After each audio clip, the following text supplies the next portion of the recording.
consagrados a nivel mundial, como los europeos o norteamericanos. Él le da su propia visión y su propia impronta.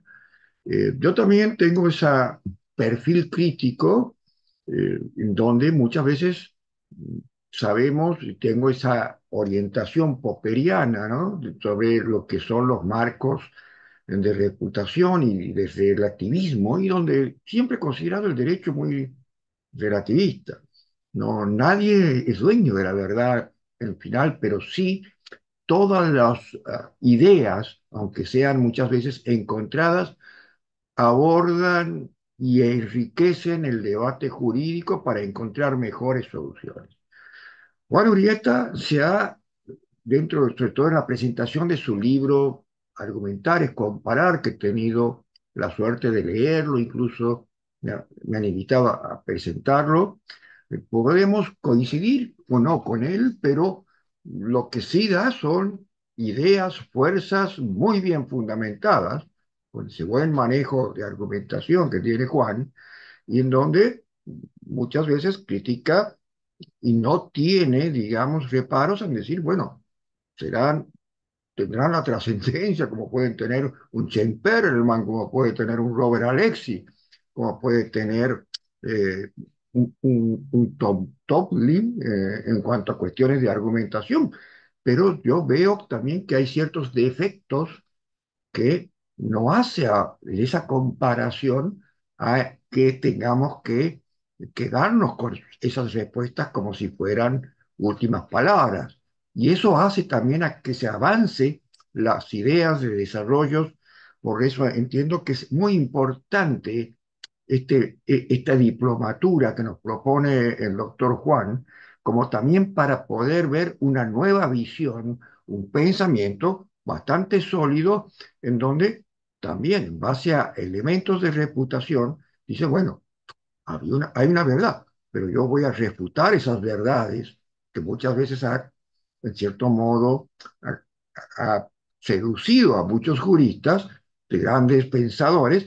Voy a tomar los elementos que creo que desde la visión y desde mis investigaciones son importantes en la argumentación de un modo comparativo, pero además voy a aportar mis propias ideas que algunas veces voy a marcar también que los grandes se equivocan, ¿no?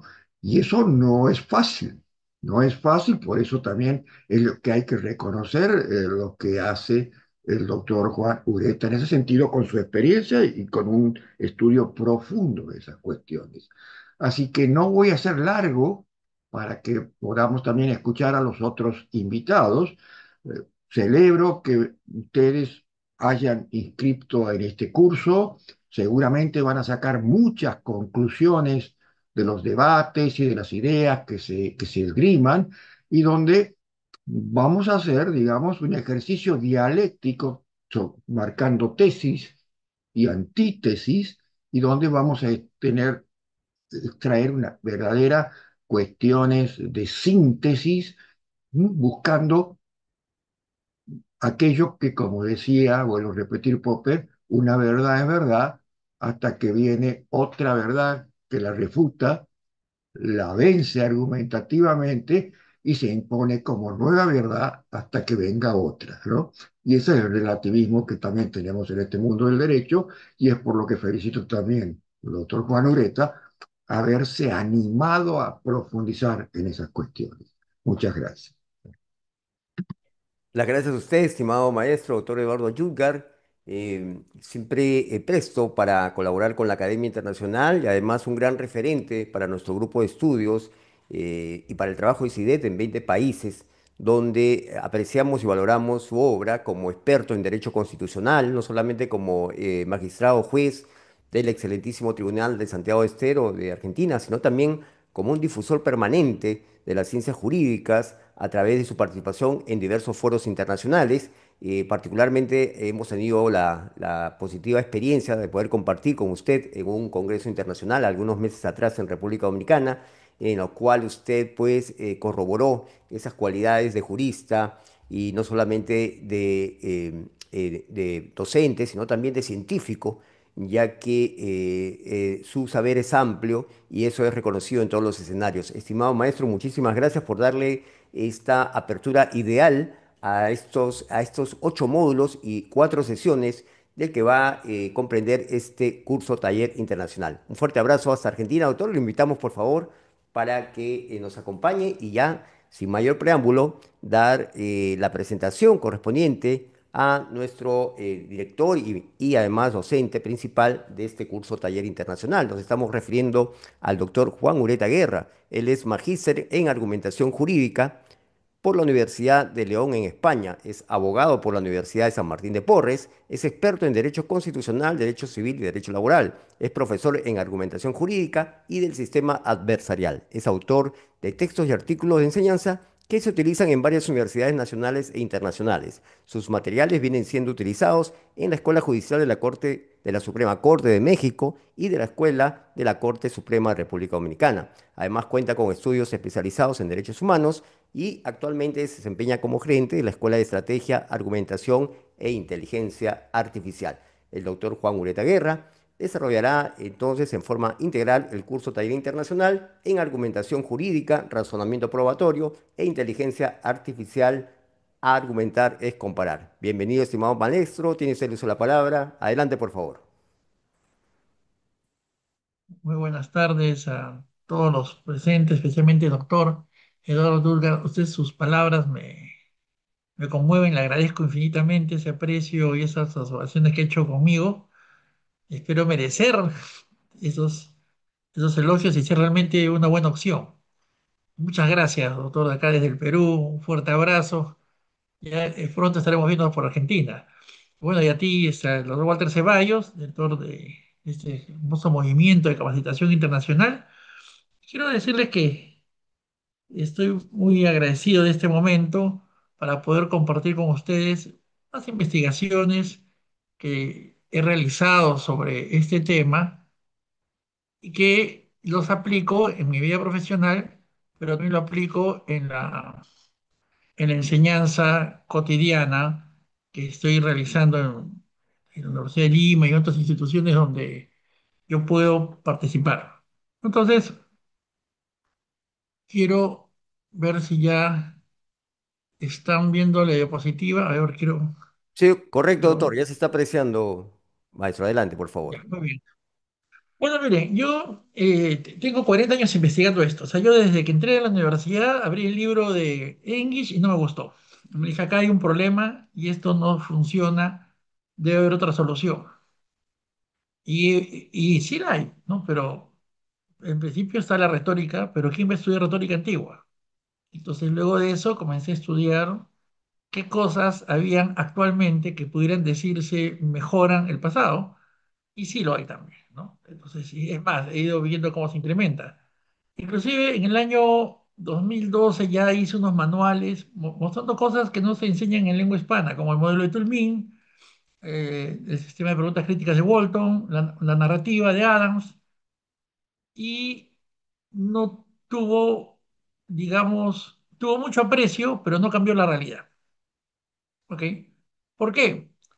Porque obviamente las instituciones están programadas con un tipo de formación. También la bibliografía que sustenta esas técnicas está en inglés y no era accesible.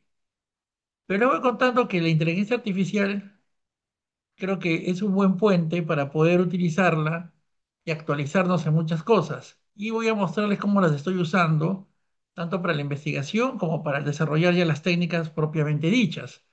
Eso es lo que en realidad me interesa más todavía, ¿no? Porque nosotros tenemos que aprender a utilizar esa enorme oportunidad que tenemos de contar con tanta información para mejorar nuestros procedimientos. Entonces, ya con el tiempo he desarrollado una escuela de estrategia, argumentación e inteligencia artificial, donde ya capacito con un curso que ha ido evolucionando y hoy día la perspectiva de mi curso actualmente es convertir a la inteligencia artificial en tu profesor de argumentación jurídica. ¿Ok? Y te permite hacer comparaciones, indagaciones, cosas, y le voy a contar mi experiencia, poco a poco. Entonces, esto me ha permitido a mí desarrollar mucho y comparar modelos, refutar ideas, hacer experimentaciones. Y como les muestro aquí, hemos usado procedimientos estadísticos para definir tendencias argumentativas. En pocas palabras, ya podemos juntar 100 sentencias y predecir aproximadamente qué es lo que van a decir los jueces cuando quieran evadir la realidad. ¿Ok? Ya podemos hacer eso. También con los fiscales. Pero no porque ellos tengan la culpa, sino que son sesgos, son errores sistémicos que tenemos. ¿Ok? Igual también pasa con los abogados, ¿no? Entonces podemos ya utilizar la inteligencia artificial para predecir ciertas tendencias. Es decir, a tal problema, más o menos sabemos que por aquí se va a ir el juez, ¿no? O puede cometer este error, porque todos los sesgos son predecibles, ¿eh? Enormemente. Y ahora les voy a mostrar unos resultados. Hemos hecho investigaciones sobre sesgos y ruidos en el razonamiento doctrinal y judicial utilizando inteligencia artificial. Ahora la hemos mejorado con la inteligencia artificial.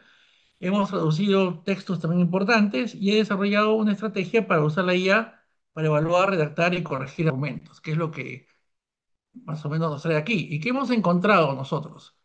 Justamente lo que manifestaba el doctor Ludgar, que los teóricos de argumentación más seguidos, Atienza, Alexi, McCormick, cometen un montón de falacias y sesgos en sus teorías, ¿no?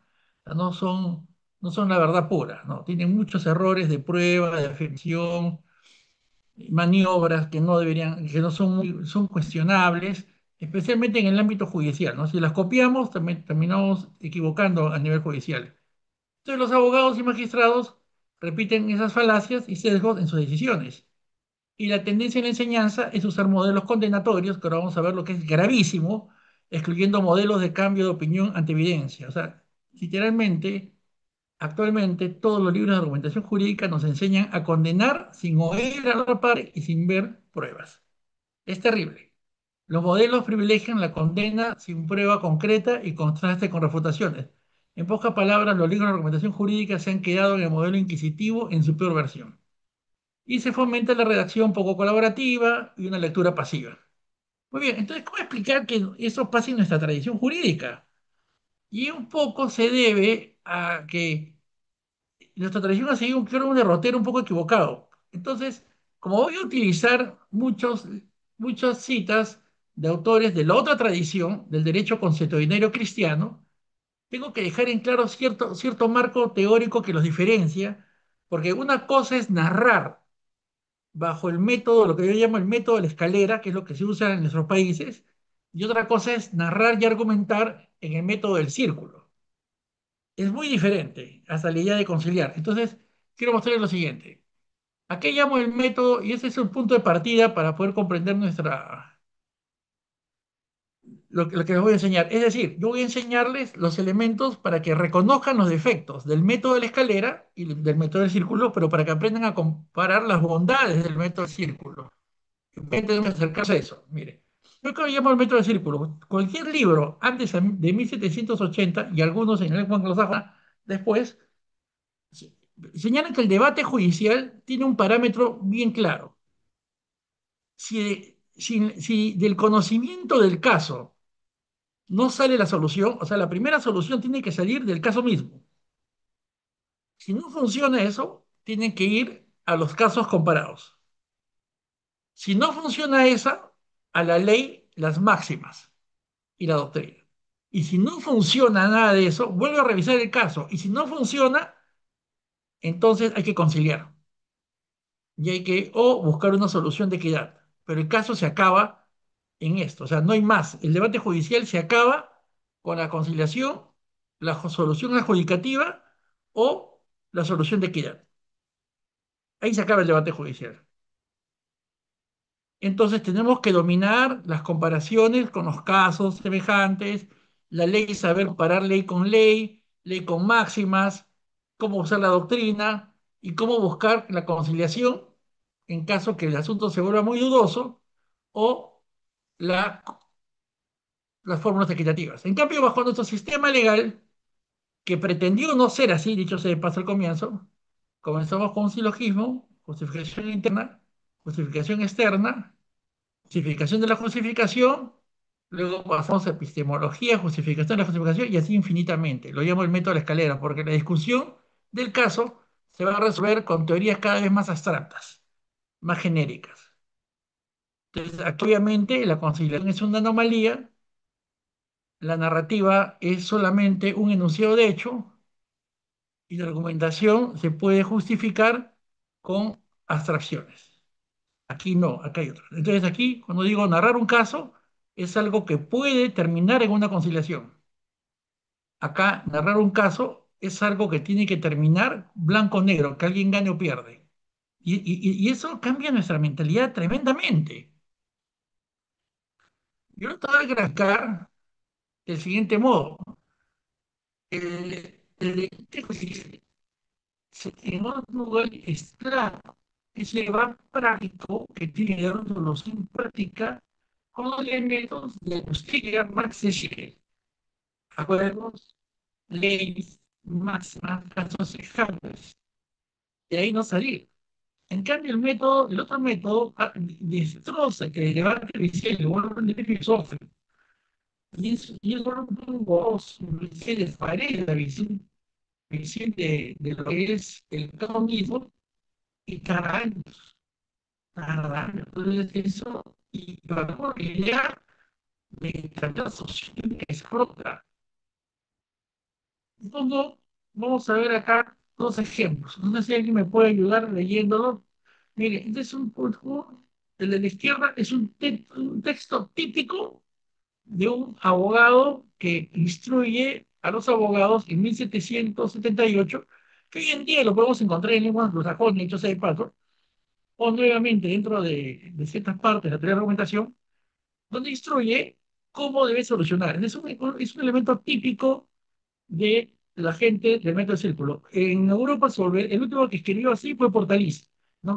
Con su discurso preliminar que no le hicieron caso, en 1804.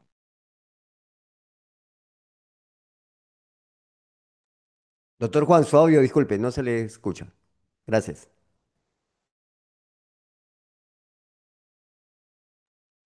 Y en cambio aquí en esta de la derecha es un texto de Grobleski, que es un típico ejemplar y muy seguido del método de la escalera. Entonces, quisiera que alguien me ayude a leerlos para poder comparar las diferencias y explicar un poco por qué son diferentes y dónde está el problema. A ver, ¿qué me podría ayudar, por favor, a... A ver, doctor, a seguir. A ver, eh, muy bien. Pasos para justificar una decisión. Si una ley, una ordenanza, una costumbre, un texto de ley, una máxima, una sentencia o una autoridad entre los doctores no son favorables a la causa que defiendes, debes prestar atención a las circunstancias particulares que pueden perturbar la aplicación del texto, representar a los jueces que la justicia de la ley depende de una infinidad de circunstancias que varían y cambian según los tiempos y según las ocasiones. Y aunque el príncipe y los súbditos están obligados a seguir las leyes, sin embargo, a los jueces se les permite aclararlas según la razón y la equidad. Y en este caso, opondrás la ley a la ley misma. Decir que la equidad es siempre fija e infalible, en lugar de que la ley sea inconsistente y propensa a error, porque, por muy ilustrado que sea un legislador, no puede prever todo lo que puede suceder en el transcurso del tiempo. Bionoy, 1778, Regle por Former, y una cita, On va cap direct plus élevé tout encima. No te así es. preocupes. L- Lema, la Ese es solución. de 1738. Continúo, ¿Ah? doctor. Lema, la Sí, solución está sí. oculta en el caso. Pasos para Bien. justificar una decisión. El primer nivel está constituido por la nacionalidad interna de la decisión, es decir, la coherencia de las premisas aceptadas con la decisión tomada según las reglas de razonamiento justificativo que se hayan utilizado.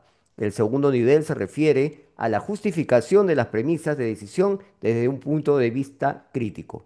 El tercer nivel es la valoración de las reglas de razonamiento justificativo que se han utilizado, si están justificadas y si se utilizan correctamente. Se trata de la lógica de la justificación. El cuarto nivel consiste en la identificación de los presupuestos necesarios para cualquier justificación en los tres primeros niveles.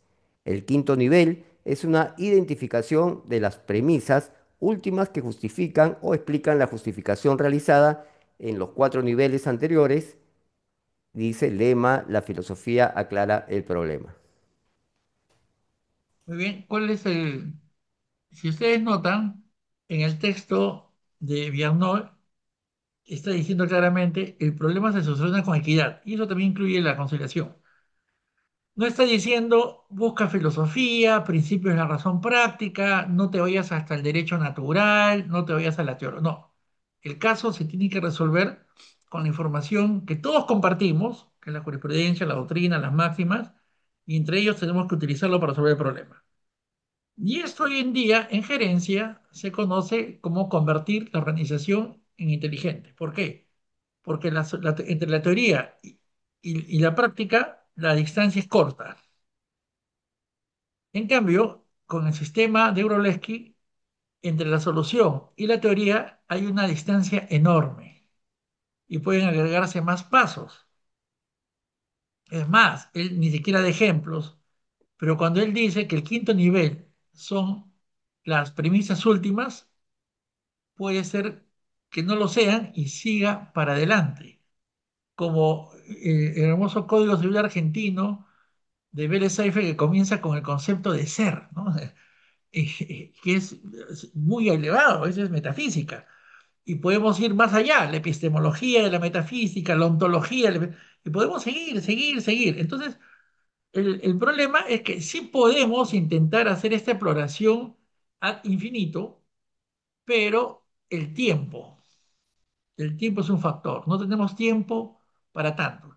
No se niega la posibilidad de una formación filosófica, pero si hay una solución a través de la filosofía, hay que decirla con el lenguaje de los casos. O sea, para entrar al debate judicial, tiene que entrar al debate de los casos, en el lenguaje de los casos. Si no, se está confundiendo. Aristóteles y Cicerón, ellos eran muy críticos de este tipo de lenguaje filosófico porque decían, cuanto más general, hay menos datos y es irrefutable la teoría. O sea, cuanto más abstracto, más irrefutable, porque no hay accidente. En cambio, nosotros buscamos solucionar cosas dentro del accidente. Entonces, ¿y esto qué significa? Una narración es o una solución o un punto de partida para buscar una equidad, una aplicación de la ley, una conciliación, pero más no, no es más. Entonces nosotros sí tenemos, a mí me dicen, pero doctor, está más justificado. Sí, pues, pero ¿en cuánto tiempo? 10 años, 15 años. Y además está demostrado que cuanto más se aleja la teoría de la realidad, hay menos uniformidad referente a la resolución de los casos. Y hay pruebas experimentales sobre eso. Y así tenemos estas famosas diferencias, pues. Por ejemplo, ustedes ven aquí el caso de Luth del año 1951, que es un alemán que va a protestar contra el regreso de los cineastas nazis y reclama en la calle con los estudiantes y los cineastas lo demandan civilmente y logra una orden que le prohíbe protestar, lo multan. Y él va a una acción de amparo a pedir su derecho constitucional de ejercer la libertad de expresión, de protesta. En el otro caso, vemos el caso de Selma, que ocurrió en Selma, Alabama, en Estados Unidos. Igual, la gente de color sale a protestar para su derecho a votar, porque no podían votar. Y son masacrados por la policía y también piden su permiso para poder salir a protestar en la calle. Entonces, le pregunto al público que esté atento, ¿cuánto tiempo creen que duró el caso Lud y cuánto tiempo creen que duró el caso Selma?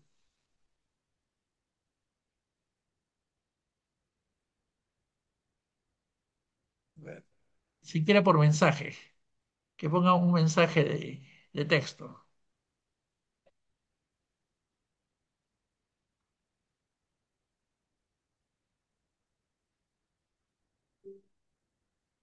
A ver.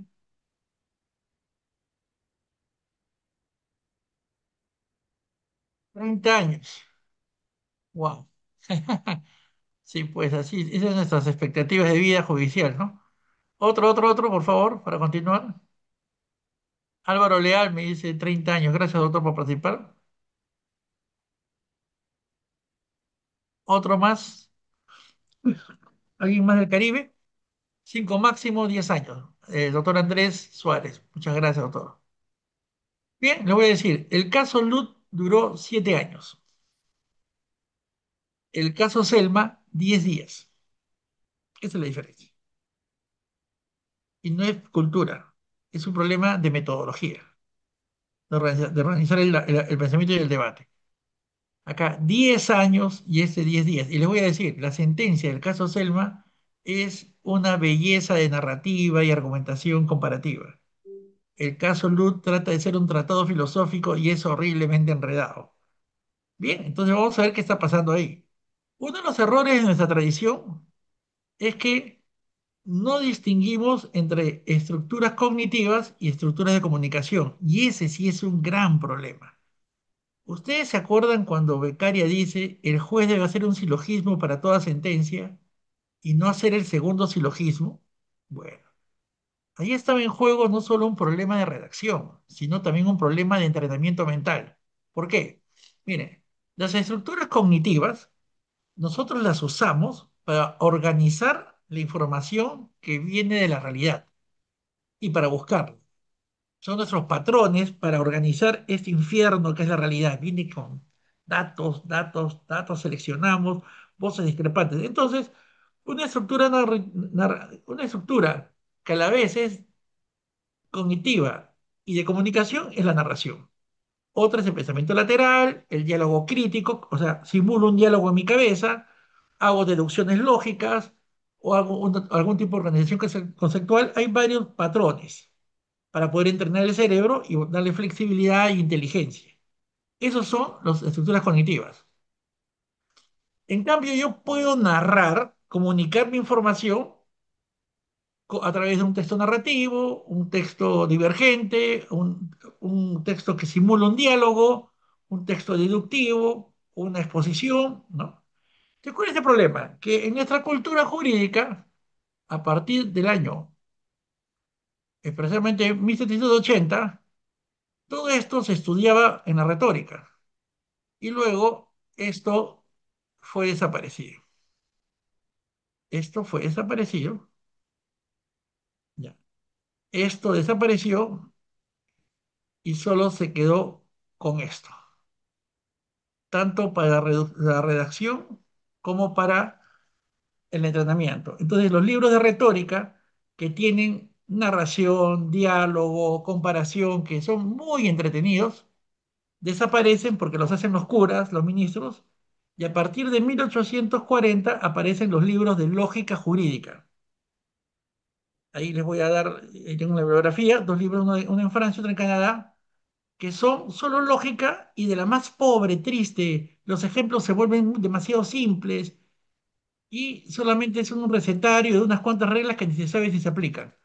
Entonces, esto ha hecho que nuestra formación incida en el aspecto lógico y obviamente tenemos problemas probatorios porque la gente no aprende a usar narrativas para solucionar casos, no aprende a utilizar pensamiento lateral, diálogo crítico como un método de búsqueda de información.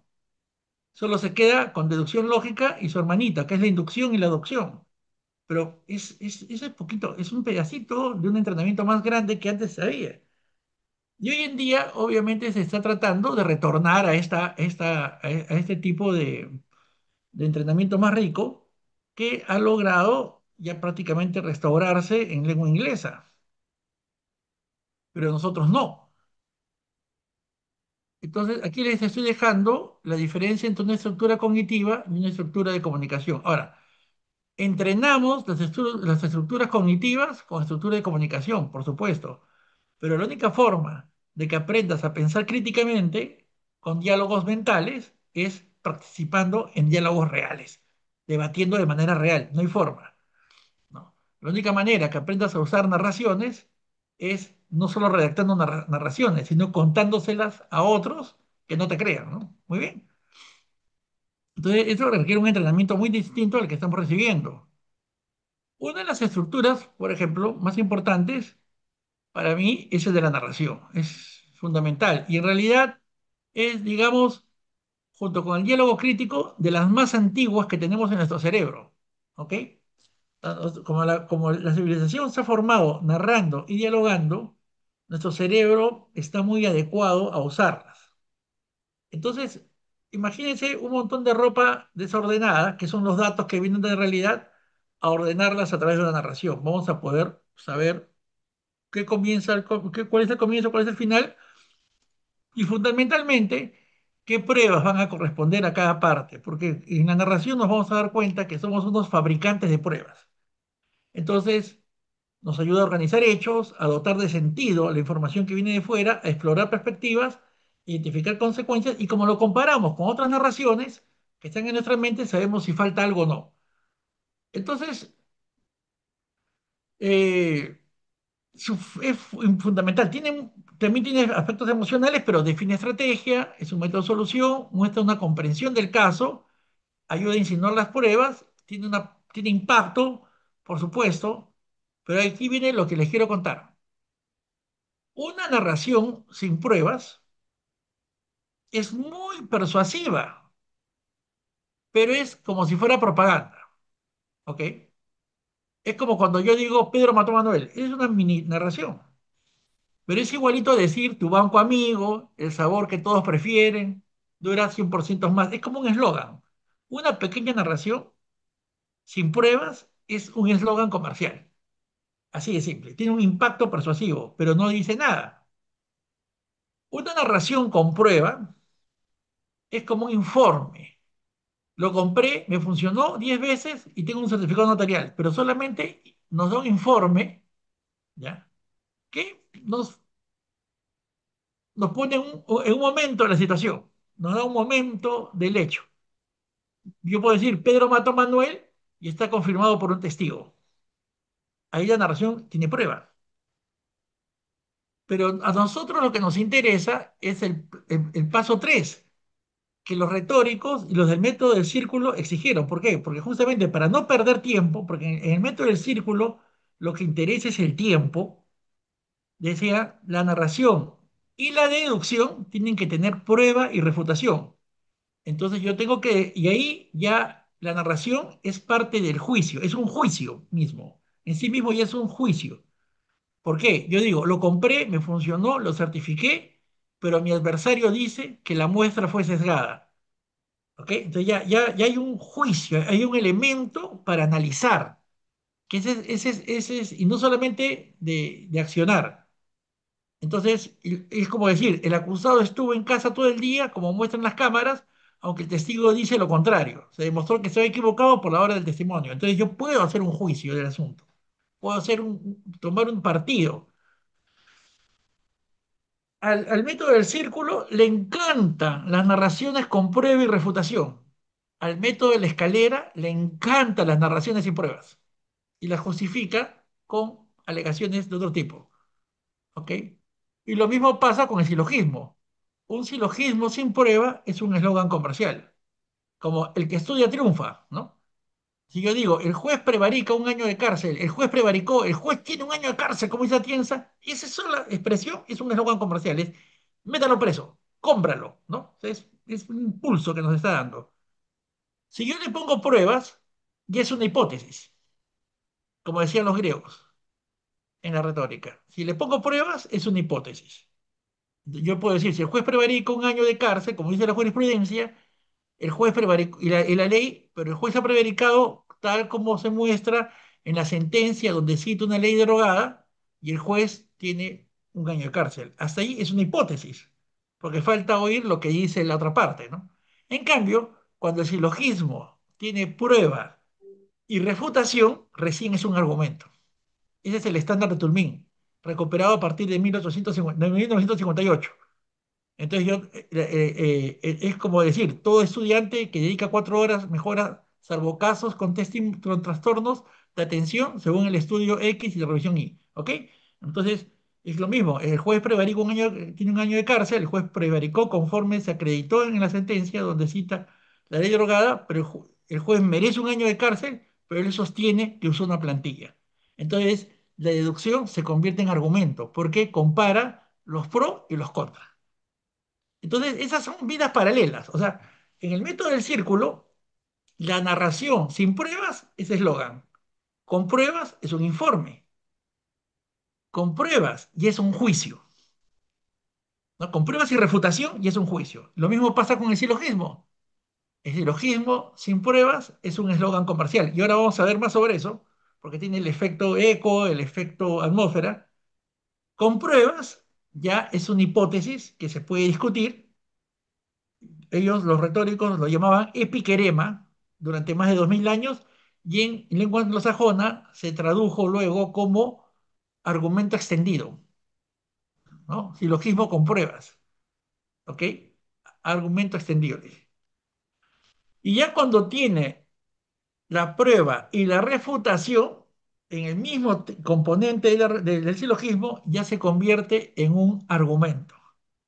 Todo argumento, estrictamente bajo el método del círculo, un argumento no son razones, es comparar los pros y los contras, la acusación con la defensa. Si no, no es argumento, es simplemente una razón que se quiere imponer, ¿no? En solitario. Miren esa sutileza, miren esa sutileza. Entonces, cuando trato de hablar a veces de prueba, estoy utilizando la idea del método de círculo.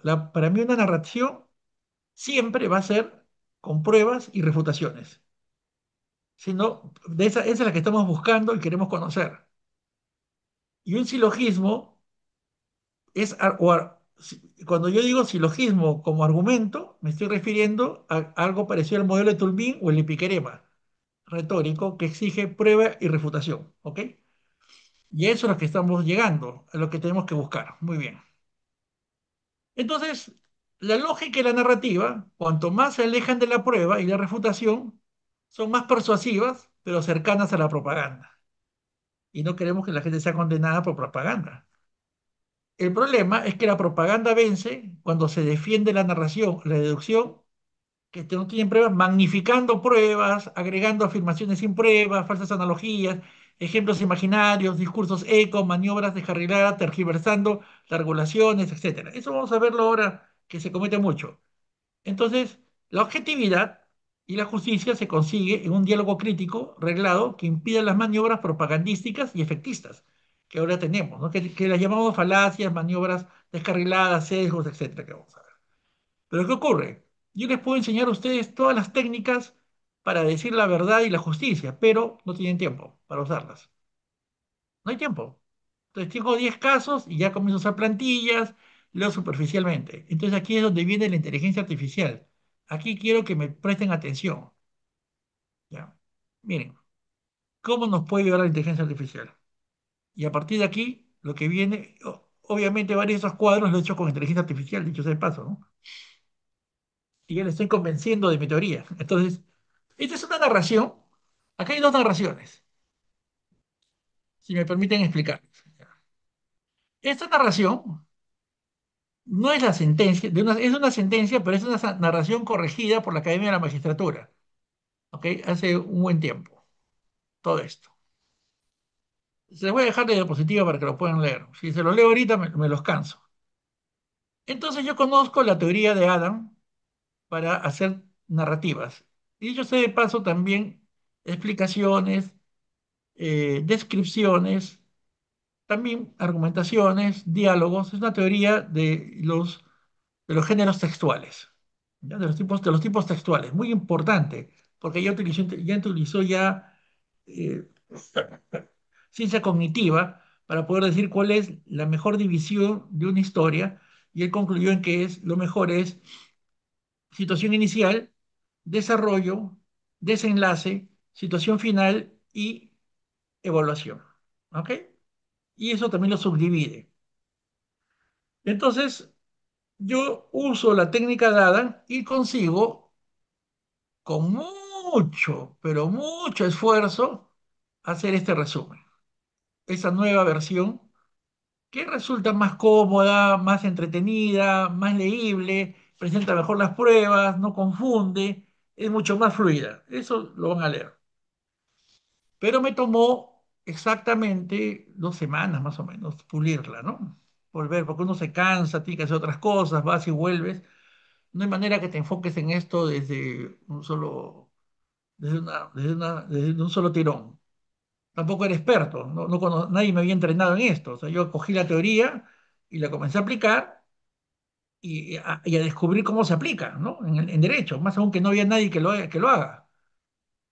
Entonces, tiempo después, y no hace poco, les voy a ser bien sincero, le digo a la inteligencia artificial, le pongo el texto que corregí y le digo, puedes corregirla siguiendo las pautas del método de Adams, pero como Adams cambia de opinión, ha cambiado durante un largo periodo de tiempo, le digo, pues, quiero que hagas la narrativa conforme el método de Adams, separando la situación inicial, el desarrollo, el desenlace, la situación final y la evaluación. Y la computadora, lo que yo tardé en 2 semanas, lo hizo en un segundo. Y me maté de la risa. Y me dije, wow, ¿qué tal poder que hay ahora? Entonces, obviamente ya podemos aplicar aquí la teoría legal de la narrativa. Es decir, estoy diciendo cosas que tienen prueba. ¿Qué va a decir el otro en mi contra? ¿Cuál sería la narrativa adversa o qué preguntas hay? ¿Qué vacíos probatorios tengo? Ya puedo hacer un montón de cosas aquí. Entonces, yo había descubierto, por ejemplo, que entre la narración y la argumentación son como las dos caras de una misma moneda y son muy importantes las dos que las entendamos juntas. Entonces, por ejemplo, a ver quién me ayuda aquí leyendo esto. ¿Por qué? Ese tipo de argumentación, como siempre nos enseñan, como silogismo teórico, ellos, los griegos, lo llamaban el discurso por hipótesis, por tesis. Ahí está, por tesis. ¿Ok? Las tesis son abstractas y aplican a todo. Pero en cambio, el otro, cuando se circunstancia, y es un discurso por hipótesis. Y siempre hay dos puntos en contra, ¿ok? Entonces me di cuenta que yo podría narrar un evento para tomar una decisión, pero a la vez podría trasladarlo como si fuera un argumento. Entonces, por ejemplo, acá digo, ¿no? Todo hombre es mortal, Sócrates es hombre, Sócrates es mortal. Ya, esa es la teoría. Pero en un debate yo puedo comenzar diciendo, mira, había un hombre llamado Sócrates, tuvo una larga vida, murió. Nunca resucitó porque todo hombre mortal aprovecha tu tiempo. Entonces le doy toda teoría, toda narrativa legal o moral tiene una presión hacia una acción, ¿no? Pero cumple las secuencias de situación, desarrollo, desenlace, situación final. Entonces, si utilizamos el modelo de Toulmin, un argumento tiene pretensión, dato, garantía, refutación. Eso obviamente incluye también lo que es el silogismo. Y pasa esto, puedo decir, oye, aprovecha tu tiempo, tomo como prueba que Sócrates murió y tú también morirás, garantía, o sea, la regla que está en juego, todos somos mortales y el tiempo es corto, no hagas caso al que te propone ir a pillar el tiempo en vanidades. Y así comencé a simular debates, ¿ok? Pero eso también me tomó un tiempo, digamos 20 años para darme cuenta de esto, de esta relación, no 20 años. Un día me dije, no, entonces una historia, o sea, los mismos hechos los puedo contar como historia o como una serie de argumentos. Miren, ¿ah? Los mismos hechos. Desde ahí comprendí que la historia narra un proceso que genera pruebas y la argumentación presenta las pruebas teniendo de manera implícita una narración. Entonces le digo, por ejemplo, ahora a la computadora, siguiendo este patrón, le digo, mira, luego que has hecho la historia de Adam, o sea, has corregido la historia, dime en esa historia cuántos argumentos hay, conforme al modelo de Walton, que es otro modelo argumentativo que vamos a poder ver, que es muy importante, se conoce poco en lengua española, pero identifica esquemas de argumentación y las preguntas críticas. Entonces, lo que a mí me tardó meses, tal vez en darme cuenta, o sea, primero entender la teoría, se imagina. Conseguí el libro, me acuerdo, su primera versión del año 96, esquemas de argumentación presuntivo, que estaba en inglés. Luego conseguí el libro de esquemas de argumentación ya en el 2008, pero antes de eso ya lo tenía en la cabeza. Entender la teoría y aplicarla me tardó un par de años. Y ahora de frente te dice, ¿sabes qué? La narración, es decir, esta narración tiene estos argumentos: argumento de causa y efecto, argumento de medios a fin, argumento de acción intencional, argumento de testimonio, argumento de prueba circunstancial, argumento de explicación alternativa y argumento de consistencia narrativa, ¿no? ¿Dónde está? ¿En qué parte del texto? Y aquí está. ¿En qué parte? Cuando dice que el acusado fue despedido tras reiteradas llamadas de atención, es un argumento de causa y efecto. El acusado envió cartas extorsivas, argumento de medios afín, etcétera, ¿no? Y lo bueno de Walton es que nos exige preguntas críticas para cada tipo de argumento, si no, no es aceptable. El despido fue realmente injusto, hay evidencia de que el despido causó el deseo de venganza, era el objetivo realmente económico, etcétera, etcétera, según la historia, ¿no? Y qué evaluación, qué permite, qué conecta con eso. Entonces, esto nos obliga a narrar y hacer cosas para refutar la narración a través de los argumentos, refutar o defenderla, ¿ok? Y eso obviamente también fue hecho en otro segundo, lo que yo tardaba años en hacerlo. Muy bien, entonces la IA es enormemente potenciadora para poder nosotros aprender a hacer narraciones muy consistentes y evaluarlas a través de argumentos. Y nos da el primer bosquejo de las preguntas críticas que tenemos que utilizar. Obviamente también encuentra en segundos falacias y sesgos, como vamos a ver ahora. Y cosas que yo tardé 10, 20 años en darme cuenta, ahora lo pueden hacer en un segundo. Y el curso va a tratar de esto. Es más, yo ya estoy diseñando un curso ahora con una guía completa, más extenso que este, para que se pueda utilizar todos los días y mejorar nuestra argumentación y nuestra evaluación crítica. Es realmente enorme. Pero para eso tienen que tener la teoría adecuada y saber usar el lenguaje, porque si no, también tú le dices, hazme una narración y te va a hacer algo pobre, como si fuera colegio. Yo necesito una narración pues con guía técnica sofisticada y una argumentación también más allá de lo que puede ser una simple, un simple detalle. Necesito que la argumentación esté bien identificada y a la vez sus preguntas críticas, ¿no? Y si se puede también sus dibujitos, etcétera. Entonces, miren, entonces ahora voy a atacar acá y voy a mostrarles lo que he encontrado sobre los problemas del silogismo. ¿Y por qué tengo que hablar de silogismo? Porque es el chip que tenemos en la cabeza. Todo el mundo nos ha dicho, aquel que mate a otro pena de cárcel, Pedro mató a Manuel, Pedro tendrá pena de cárcel. Aquí ven ustedes el ejemplo famoso de Atienza, que está en su curso de argumentación. El juez que comete un acto de prevaricación tendrá un año de cárcel, el juez cometió un año de prevaricación, el juez tendrá un año de cárcel. Entonces, esto nos parece razonable, nos dicen esto es válido y es razonable. Y les puedo decir, les estoy transmitiendo a través aquí de esta institución, del comunicado del doctor Walter Rivera, un pequeño artículo que muestro cómo esto ha ido volviéndose más cruel. O sea, de la solución inicial que se planteó en 1790 se ha ido volviendo más cruel y, y como leemos superficialmente, les pongo ahí los textos, se dan cuenta que el juez lo han ido volviendo, van haciendo recomendaciones más crueles para que haga aplicaciones de la ley sin importarle las circunstancias, lo que diga el otro y si la ley es injusta, y lo declaran manifiestamente. Y ahora vamos a ver por qué. Y aquí en el otro lado vemos es un famoso ejemplo de un silogismo que vamos a analizarlo en más detalle pronto, donde se resuelve el problema de que una persona quiere entrar con un gozo a un tren cuando en el tren está prohibido el ingreso de perros. Muy bien. Entonces vamos a ver que todas las versiones de silogismo tienen graves problemas. Por ejemplo, el, el llamado silogismo simple, el de tres pasos, y es importante que ustedes ya lo conozcan como profesionales, porque es una verdad y es algo científicamente probado, pero tiene el efecto atmósfera, como mínimo, por si acaso. Como mínimo, porque en realidad son varios efectos más. O luego tienen el silogismo más interpretación. Cuando hacen los silogismos, cuando sufre el efecto eco. Y el silogismo, cuando trata de representar refutaciones, provoca la falacia de negación del antecedente. Entonces, y las tres cosas están muy mal, no deben hacerse, pero se enseñan como si fueran normales. ¿Y eso a qué se debe?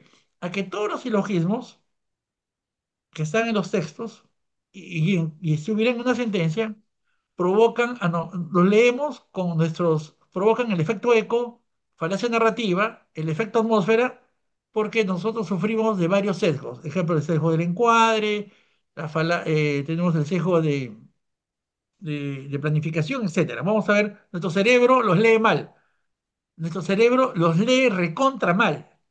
¿Ya? Y para eso basta con preguntar. O sea, qué has entendido de esto? Y vas a ver, aprender. Entonces, lo primero que hicimos, una de las cosas que comenzamos a hacer cuando nos dimos cuenta que había este problema, fue hacer una estadística y comenzamos a darnos cuenta, a ver, ¿cómo va el match? ¿Cuándo enseñan a condenar y cuándo enseñan a absolver? ¿Y qué método se usa para uno o para otro?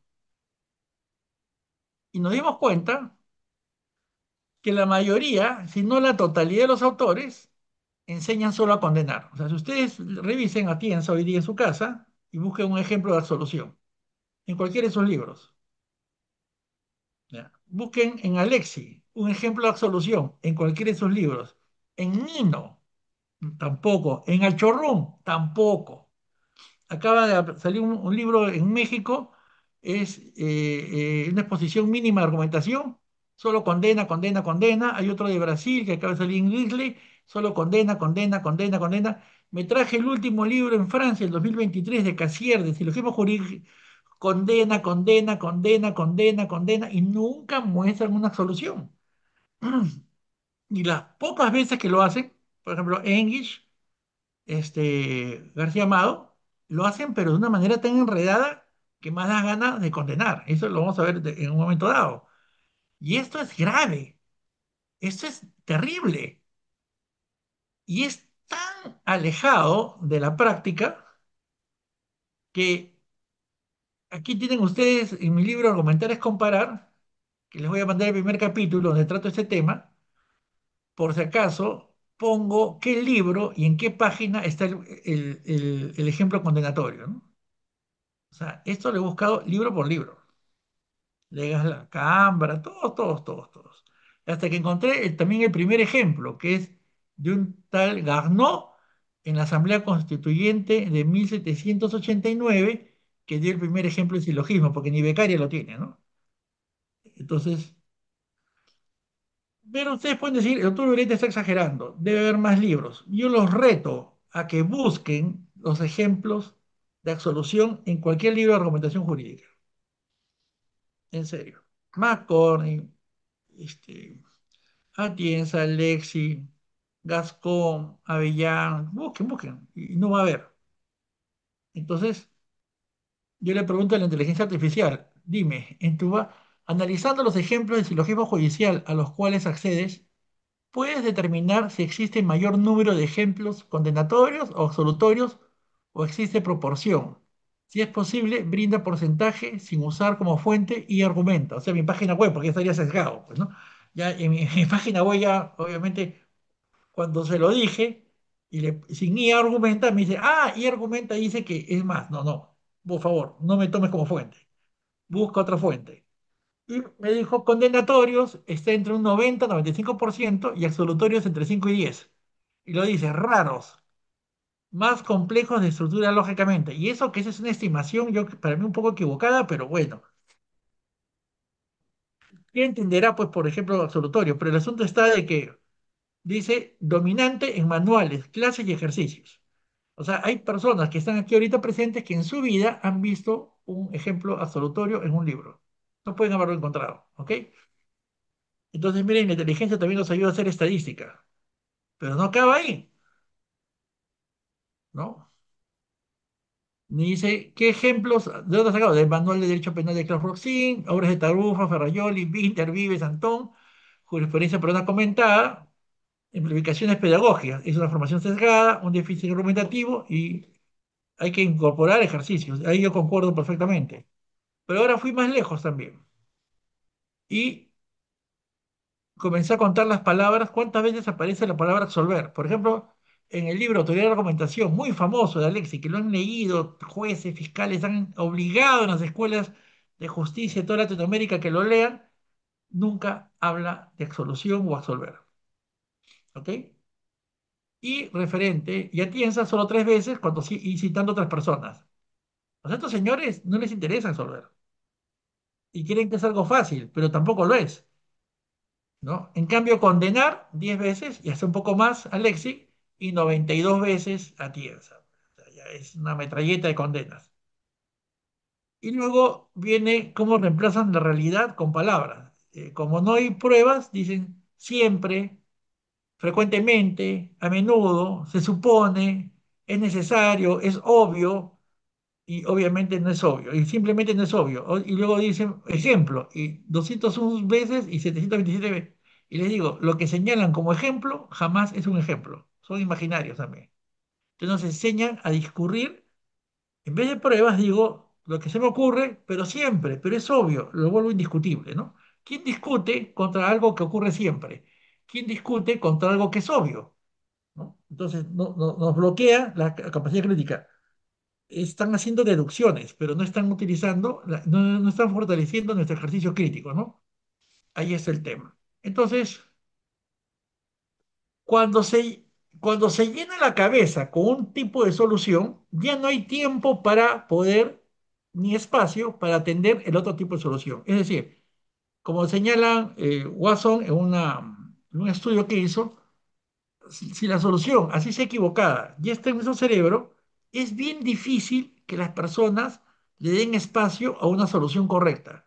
Por eso que yo le digo, el entrenamiento tendría que haber sido así, un silogismo condenatorio de uno o varios pasos con modelos de diálogo que permitan que la persona vea el enfoque desde otro punto de vista.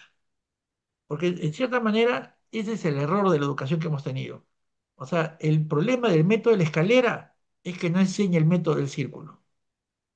Ese es el asunto. Y en cambio los del método del círculo sí conocen muy bien el método de la escalera y le tienen mucho cuidado. Pero nosotros desconocemos todas esas opciones.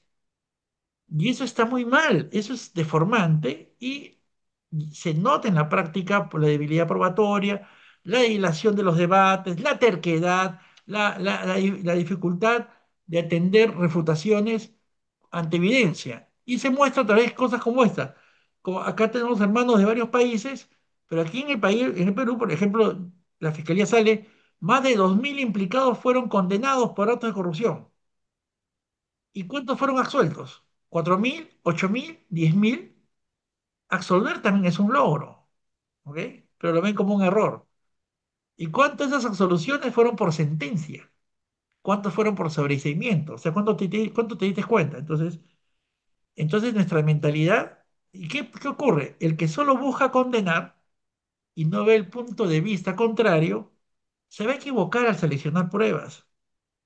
Le va a costar cambiar de opinión ante pruebas y va a pelear, pelear, pelear. Eso le dice muy bien Bon en su libro de diálogo. El que quiere ganar solo por ganar, ¿no? Simplemente va a crear un diálogo de sordos y va a hacer que la justicia se dilate por mucho tiempo. ¿Ok? Entonces, ahora nos queda, wow, qué rápido pasó el tiempo. Muy bien. Entonces, les he dejado un artículo que trata sobre cómo el silogismo se ha ido convirtiendo en algo cruel, utilizando el silencio, el ataque y el enredo. Entonces, brevemente les digo ahí, ¿no? O sea, cuando se creó la ley procesal, la ley de reforma procesal francesa, dijeron, ok, vamos a usar silogismos, pero también conciliaciones y arbitraje, por si acaso. Entonces el juez va a poder condenar, absolver y va a poder detener la decisión y consultar al legislador para evitar injusticias.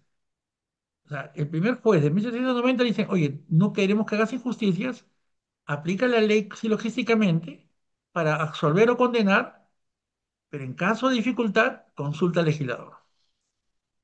Pero como eso fracasó, porque la gente comenzó a llenar de expedientes el Parlamento, viene el Código Civil de Napoleón, que también intentó volver al modelo anglosajón, pero no lo logró y se quedó con solo una norma que decía que el juez resuelva en caso de oscuridad o defecto. Entonces dice, condena o absuelve y arréglatela como puedas, pero ya no consultes al legislador.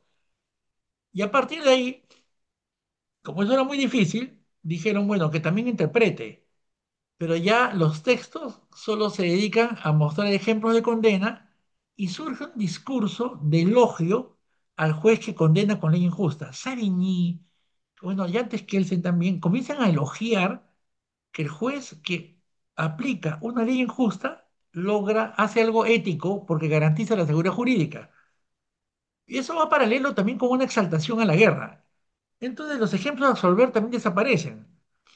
Y luego de eso, hacia 1870, ya es claro que condena, interpreta, pero no te importe, que no te importe si la norma es injusta. Y hacia 1900 ya le dicen usa la ciencia, ¿no? También, por si acaso. O sea, si te falta la interpretación, usa la ciencia, pero condena. Esos son todos los textos, porque Henning nunca absuelve, todos ellos comienzan a hacer. Y hacia, después del año 30, ya dicen pondera, ¿no? Son los años 40, 50, ya, pondera, le dice. Pero igual condena, no concilies. Por ejemplo, ¿por qué decimos que ponderar es que un principio privilegie sobre otro cuando en el primer mundo lo que dicen es hay que conciliar los principios en conflicto? O sea, nosotros nos hemos metido esa idea, ¿no? Y por otro lado, tenemos que se sigue enseñando estas estructuras deductivas y obviamente, no sé si a ustedes les habrán enseñado el modelo de Toulmin, el esquema de preguntas críticas de Walton o los mapas de argumentos, aparte de la narrativa, ¿no? Ya. Esto no se enseña todavía en nuestra cultura porque nos hemos centrado aquí. Ya. Y les quiero decir, por ejemplo, cuando vimos el método de la escalera al comienzo, todos los estudios de gerencia, toma de decisiones, rechazarían lo de Grotowski porque dicen, no podemos alejar la teoría tanto de la realidad. Necesitamos que los principios, en cambio, se hagan visibles y se acerquen a la realidad.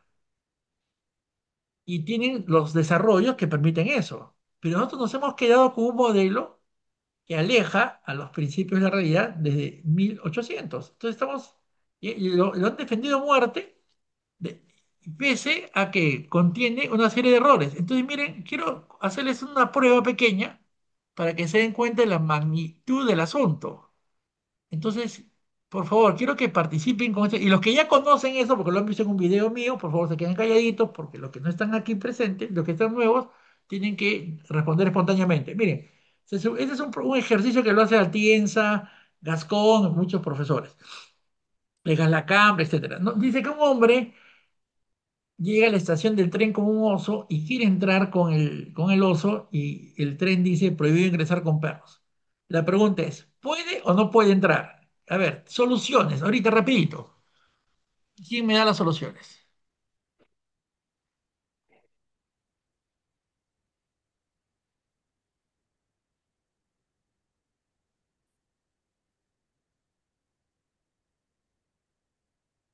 No puede porque sobre el carro, sí. Según la norma, no segura la lógica, sí, sí, muy bien. Sí puede, sigamos, sigamos. ¿Estás grabando esto, Walter? Sí, doctor, todo está grabado. Muy bien, porque eso queda para la historia, ¿ya? No dice prohibido ingresar con animales, por lo que sí puede, no puede, sí puede, no puede. Bueno, muy bien. El asunto es que presenten lo que no está prohibido, lo que está... Sigan, sigan, sigan, por favor. Es importante que hagan el ejercicio. Muy bien.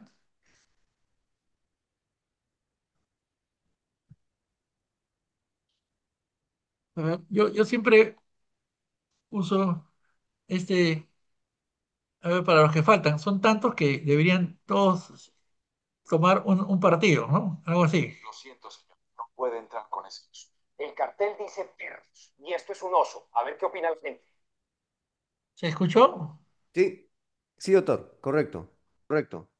Ya, pues, de nuevo, de nuevo, a ver. Lo siento, señor. No puede entrar con ese oso. El cartel dice perros y esto es un oso. A ver qué opina la gente. A ver, ¿qué opinan? Sigan, sigan, sigan. Dicho sea de paso, también hecho con inteligencia artificial, por mi sobrino. Sí puede, ya, dice que no puede, sí puede. Miren, toda la... ¡Wow! Muy bien, muy bien. Todos estamos teniendo opiniones que eso me interesa. Opinen. Muy bien, muy bien, muy bien. Ok. Entonces, más o menos que nos hace ver esta secuencia, ¿no? Prohibido ingresar al tren con perros, eh, y, y en el sentido literal puede entrar y según el espíritu del texto no puede. Muy bien. Atienza, en un evento que hizo en Chile, dice que sí puede. Y lo que tienes que hacer es proceder a un argumento por analogía, a pari. Y para entender lo que es un argumento por analogía, la lógica nos viene muy bien, ¿no? Que es un esquema. Y entonces lo que diríamos que si algo es un perro, entonces está prohibido entrar. Diríamos, un oso no es un perro, pero es semejante al perro. ¿Semejante en qué? En la circunstancia esencial que ahí hay que tomar en consideración, que es si causa o no causa molestia. Y como sí que causa molestia incluso en mayor grado, entonces generalizaríamos y construiríamos una premisa que dijera todos los animales que causen molestias significativas a los viajeros tienen prohibido entrar en el andén. Un oso las causa todavía más que un perro, por lo tanto no puede entrar. Prohibido. No sé si entienden lo que trato de explicar. Que la lógica no es para nada un obstáculo. Bueno, luego en el libro de Gascón hacen esto, ¿no? Enunciado, si un individuo entra en una estación con un perro, está prohibido la entrada de ese individuo. Interpretamos el enunciado anterior. Si un individuo entra en una estación con un perro, con un animal que cause normalmente molestias análogas a las que causan los perros, entonces molestias análogas, entonces está prohibido. Luego el individuo entra en una estación acompañado de un animal salvaje, entonces entra en una estación acompañado de un animal que normalmente causa molestias. Un individuo entra en una estación acompañado de un oso, entonces el individuo entra con un animal salvaje, entonces el individuo entra a la estación acompañado de un oso, entonces no puede entrar. El problema es que no hay circunstancias. ¿Fue de día o de noche? ¿Había gente o no había gente? ¿Qué pruebas hay de que el animal es salvaje? ¿Y qué dijo el dueño del oso? Esto nos aparece. Ese es el problema. Entonces, ustedes han decidido sin ver el oso. El oso, acá tienen un oso hormiguero saliendo del tren de París con Salvador Dalí. Acá tienen un osito, para que lo vean más de cerca, lo voy a agrandar. Un osito chiquitito, que es de ese tamañito, y hay ositos que son del tamaño de un dedito, también ositos pequeñitos, por si acaso. Vivo o muerto, de peluche, nada. Han juzgado sin ver el oso. Hay perros que entran al tren porque son perros lazarillos. Ha habido juicios por eso. En Nueva York dijeron ya, un perro puede entrar, pero si entra en la maleta de una persona. Y comenzaron a hacer maletas gigantes para llevar al perro. Hasta hay una foto que se me ha perdido por ahí de una maletaza para que entre un gran danés. Y por el otro lado está también la protección contra la violencia de los animales. Aquí en mi país, lamentablemente, un congresista un día se le encontró que disparaba a los perros. Y yo podría decir, oye, si no sube el oso al tren, va a morir, mejor mátalo de una vez aquí, porque es una emergencia médica. O sea, no podemos decidir sin ver el objeto y oír a la persona involucrada. Entonces, ¿por qué todos nos hemos equivocado y también Atienza? ¿Por qué? Porque hay varios sesgos y ahí está el tema y varias falacias que están juntas y hacen que nuestro cerebro se equivoque. El primer problema es el sesgo del encuadre. La pregunta está mal hecha. La pregunta no es si el oso puede entrar o no puede entrar. La pregunta es básica. Lo primero que preguntaría bajo el método del círculo es ¿cómo es el oso? ¿Y qué dice el dueño? De frente. Luego dirían ¿qué dice la gente? Nos olvidamos del escenario. Pero este es un sesgo de encuadre, pero buenazo, ¿qué es este silogismo? Todo el mundo se va de frente, ¿sí? ¿Entra o no entra? Pero la pregunta científica, y ese es el entrenamiento, pues, es ¿cómo es el oso? Y nos hemos olvidado. Y todo, y mire, y no se preocupe, este ejemplo lo he hecho con fiscales, jueces, superiores, con maestrías, doctorados, procuradores públicos, gente con 40 títulos, y se han equivocado igualito. Y no se preocupe, Si les hago otro ejemplo parecido, más tarde lo van a volver a cometer, porque encima nos gusta cometer el mismo error. Así, ese tropecé de nuevo con la misma piedra se queda chiquito, porque son sesgos, o sea, son cosas que tenemos de limitaciones cognitivas toda la humanidad. Ese es el asunto. O sea, el error lo va a cometer un doctorado chino como lo va a cometer un doctorado inglés, no hay problema. Luego tenemos el efecto atmósfera, solo decidimos con la información que brindan las premisas y lo que no está, nos olvidamos. Ataque, ataque, ataque. Defensa, como no habla de defensa, ya no pregunto por la defensa, ¿no? Hay un hombre de paja, que es un tipo de falacia, porque es muy fácil derrotar al dueño, porque lo callamos, lo silenciamos. Y luego vamos a ver el efecto eco, que más adelante, que es el repetir ataques para llegar a la conclusión. También hay una falacia narrativa, porque se dice que el animal es salvaje, pero no significa tampoco que sea peligroso, porque puede ser salvaje de tamañito, ¿no? O sea, o sea, depende de las circunstancias. Bueno, ahí está ese cuadro, y en realidad, como dice Kahneman, cuando se comete un error cognitivo, se cometen varios a la vez. Y ahí está el problema. Entonces, nuestro cerebro, mire, ¿cuál es el otro asunto? La buena y la mala noticia. Ahí me costó un montón de tiempo darme cuenta que había un efecto eco. Pues lo hice por mi cuenta, sin consultar a la inteligencia artificial, porque tampoco la inteligencia artificial no tenía ese nivel en esa época. Pero ahora le pregunto a la inteligencia artificial, copio este silogismo y lo pego en la inteligencia artificial en Copilot, que me gusta usar mucho porque habla muy bien el español, y le digo cuántas falacias se cometen.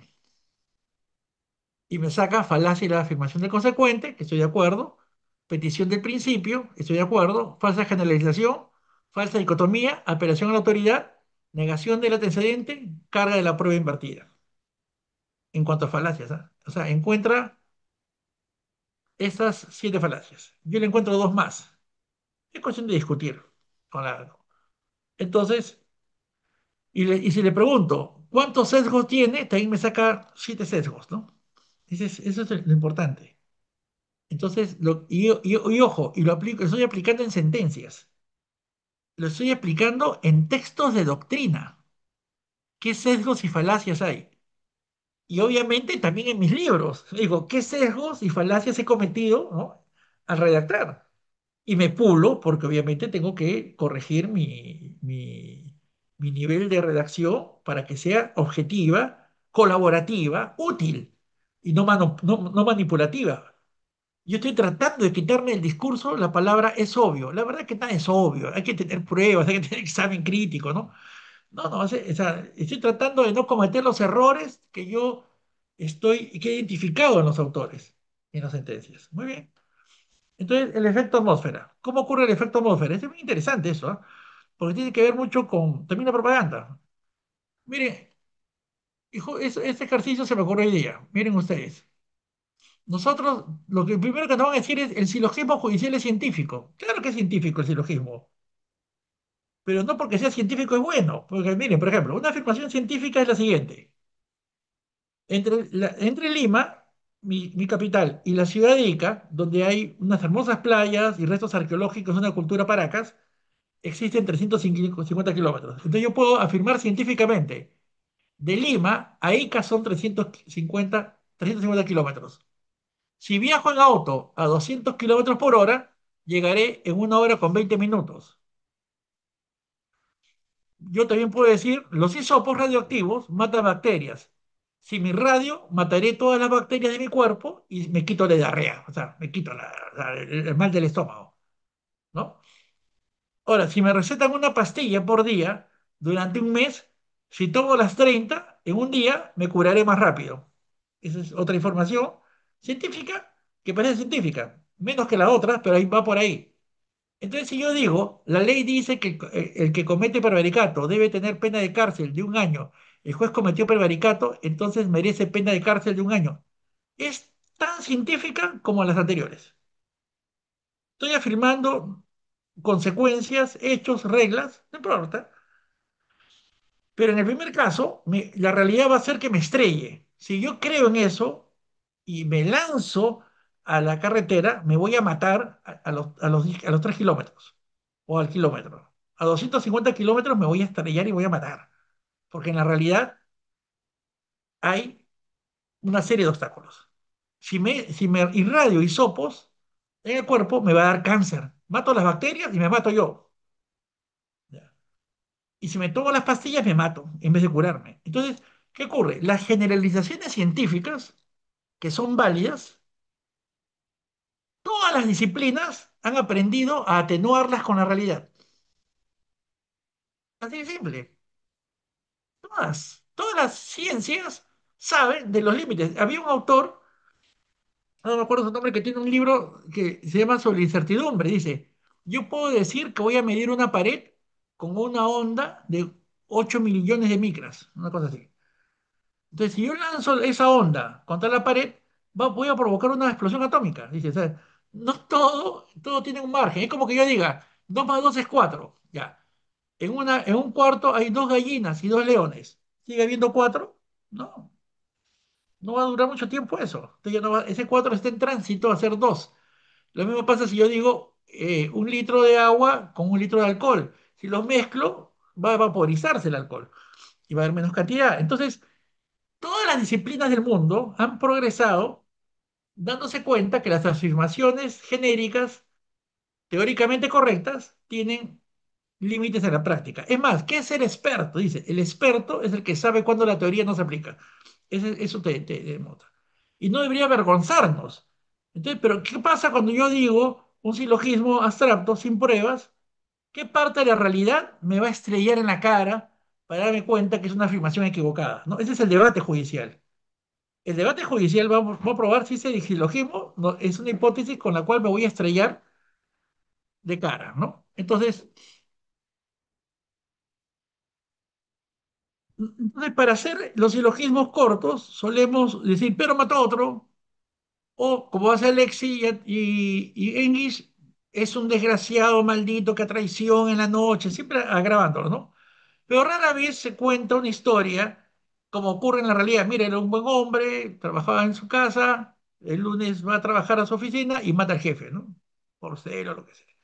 No con esa ambigüedad que tiene la realidad. Te dicen, Pedro mató a Manuel, pero no te dicen, Pedro robó comida porque tenía hambre, ¿no? Esas situaciones conflictivas. En cambio, en el método del círculo, la enseñanza les encantaba los casos dudosos y conflictivos moralmente, que son los que interesan, ¿no? Son los que te forman, ¿no? Bien, entonces miren cómo opera el efecto con nuestra cabeza.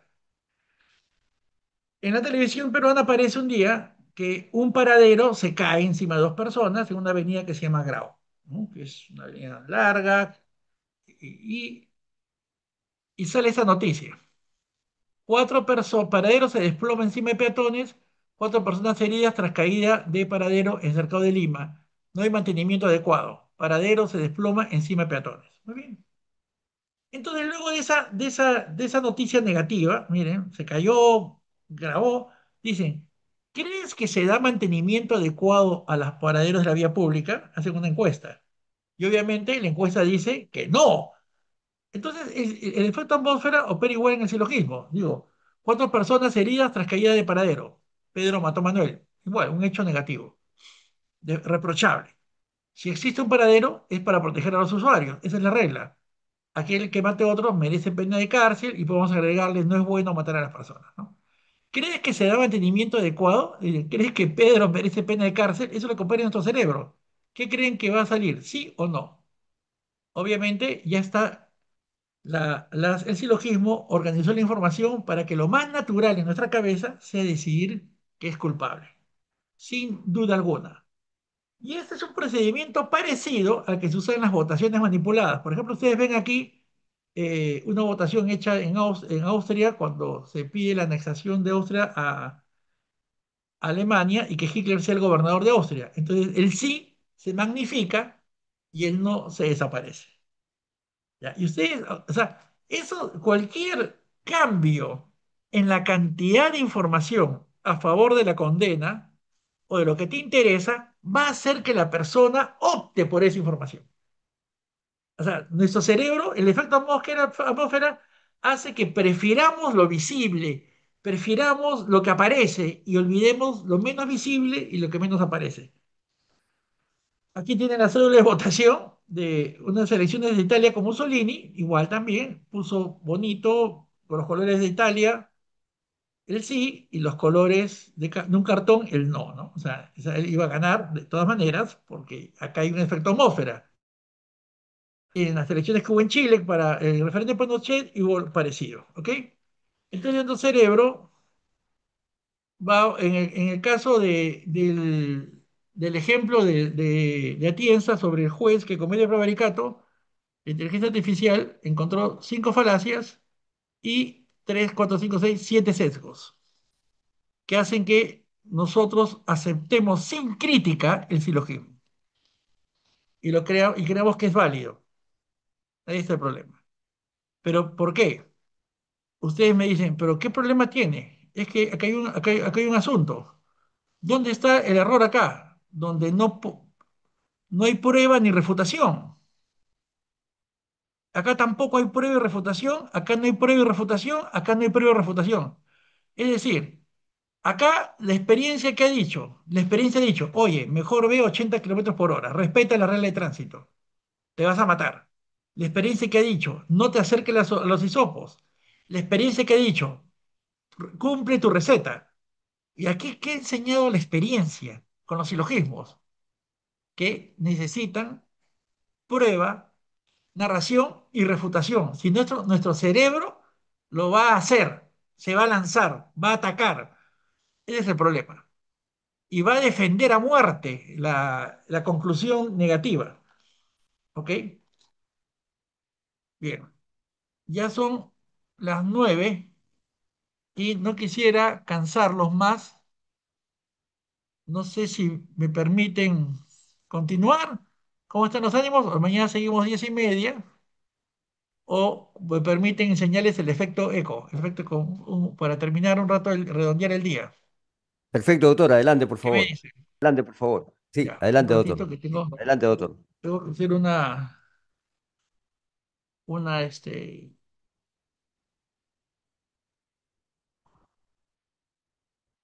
¿qué les parece? Opiniones hasta aquí. Dígame, ¿me equivoqué?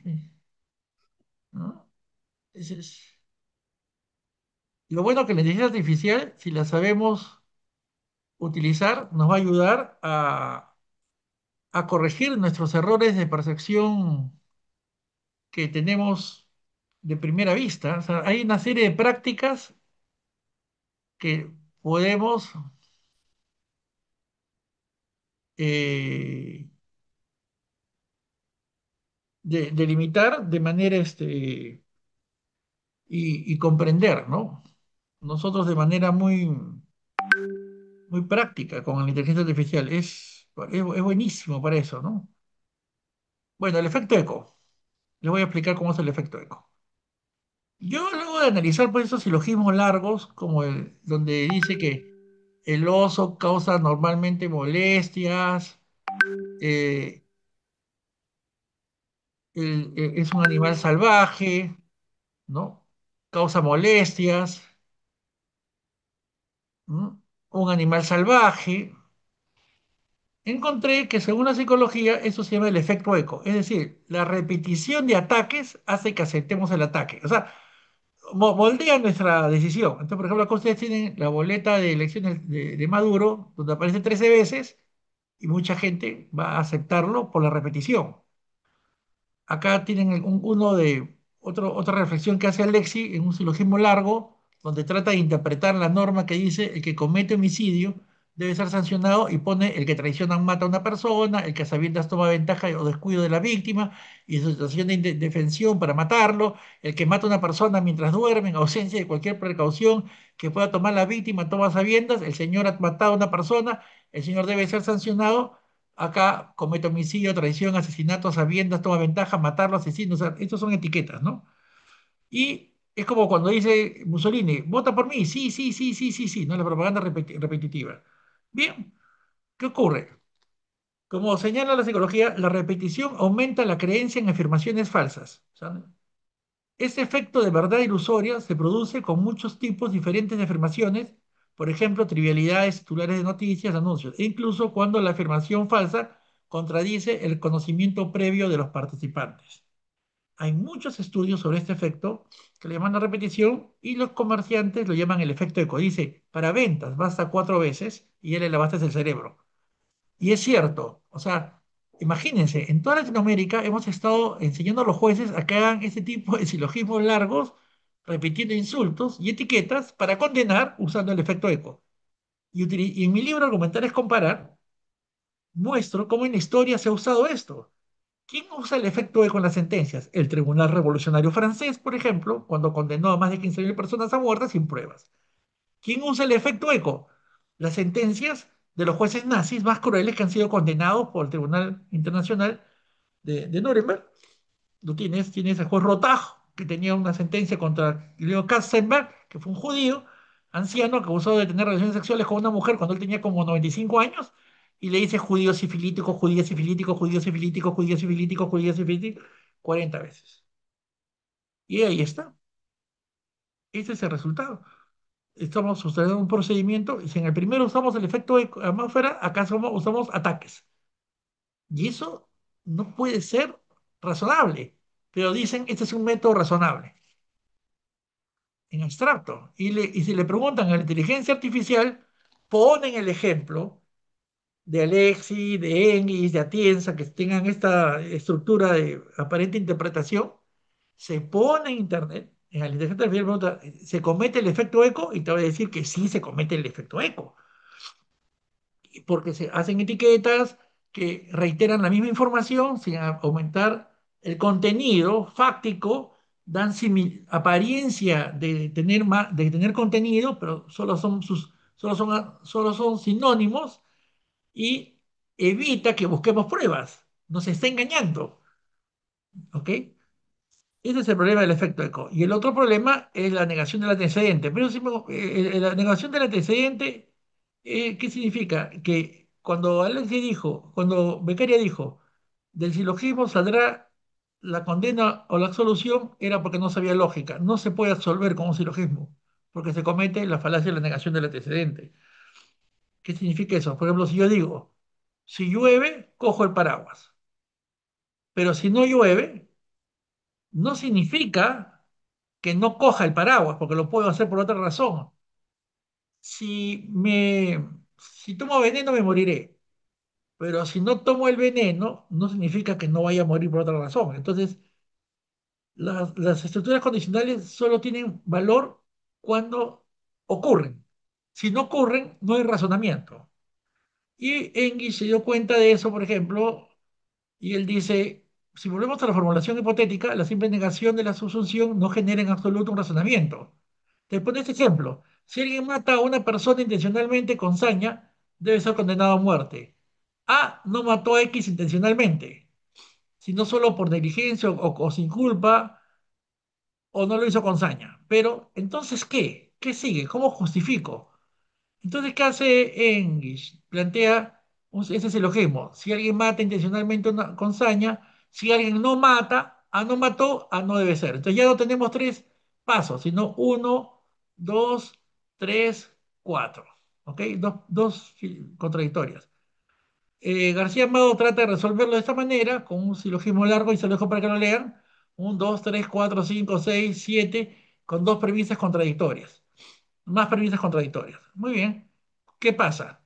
Las personas eligen lo fácil, no lo complejo. Entonces, ahí es un ejemplo de un estudio de Kahneman donde dice, se hizo a un grupo de empresarios y de gerentes, les pusieron dos tipos de estudios. Uno de una empresa Artan y otra de Taúd. Y todos prefirieron hacer el informe con el informe de Artan, porque era más simple el nombre. Ojo, solo porque era más simple el nombre y dejaron lo complejo. Entonces, esa representación